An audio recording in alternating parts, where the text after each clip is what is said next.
ಅವತ್ತು ನನಗೆ ಈ ಬಿಸ್ನೆಸ್ಗೆ ಇಂಟ್ರೊಡ್ಯೂಸ್ ಮಾಡಿದಂಥ ವ್ಯಕ್ತಿ ಏನು ಹೇಳಿದ್ರು ಅಂದರೆ, ಗಾನವಿ 5,000 ರೂಪಾಯಿ ಮತ್ತೆ ನಿನ್ನ 1 ಗಂಟೆ ಟೈಮ್ನ ವೇಸ್ಟ್ ಮಾಡು, ನಿನ್ನ ಲೈಫೇ ಚೇಂಜ್ ಆಗುತ್ತೆ ಅಂತ ಹೇಳಿದ್ರು. ನಾನು ಅಂದ್ಕೊಂಡೆ 5,000 ರೂಪಾಯಿ ವೇಸ್ಟ್ ಮಾಡಿ ಲೈಫಲ್ಲಿ ಎಷ್ಟೊಂದು ಗಂಟೆ ಇದೆ, ಅದರಲ್ಲಿ 1 ಗಂಟೆ ವೇಸ್ಟ್ ಮಾಡಿ ಲೈಫ್ ಚೇಂಜ್ ಆದರೆ ಹಾಗೆ ಬಿಡ್ಲಿ ಅಂತ ಒಂದು ಟ್ರೈ ಕೊಟ್ಟೆ. ಇವತ್ತು ಒಂದು BMTC ಬಸ್ಸಿಂದ ಒಂದು ಫೋರ್ಡ್ ಫಿಯೆಸ್ಟಾ ಅವರಿಗೆ ಲೈಫ್ ಸ್ಟೈಲ್ ಚೇಂಜ್ ಆಗಿದೆ.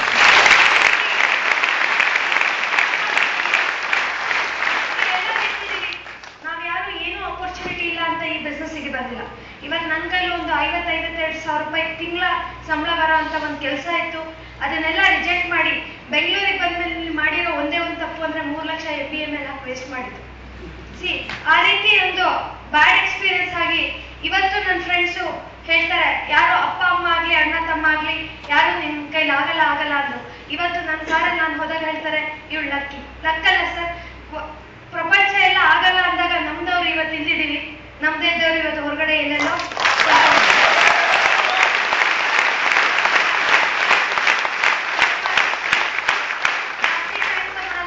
ನಾಳೆ ನಿಮಗೆ ಪ್ರಾಬ್ಲಮ್ಸ್, ನಿಮ್ಮ ಫ್ಯಾಮಿಲಿಯವ್ರಿಗೆ ತೊಂದರೆ, ನಿಮ್ಮ ಅಪ್ಪ ಅಮ್ಮಂಗೆ ಹುಷಾರಿಲ್ಲ, ನಿಮ್ಮ ಹೆಂಡತಿ ಮಕ್ಳಿಗೆ ಹುಷಾರಿಲ್ಲ ಅಂದರೆ ನಿಮ್ಮ ಪಕ್ಕದ ಮನೆಯವರು, ರಿಲೇಟಿವ್ಸು ಅಥವಾ ಹೊರಗಡೆ ಪಾನಿಪುರಿ ತಿಂತಾ ಇರೋರು ಬಂದರೆ ಹೆಲ್ಪ್ ಮಾಡಕ್ಕೆ ಬರಲ್ಲ.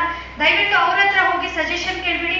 ನಿಮ್ಮಿಂದ ಇಲ್ಲಿ ಕರ್ಕೊಬಂದಿರತಕ್ಕಂಥ ಒಂದು ಒಳ್ಳೆ ಫ್ರೆಂಡ್ ನಿಮಗೊಂದು ಆಪರ್ಚುನಿಟಿ ಕೊಡೋಕ್ಕೆ ಕರ್ಕೊಂಡು ಬಂದಿದ್ದಾರೆ.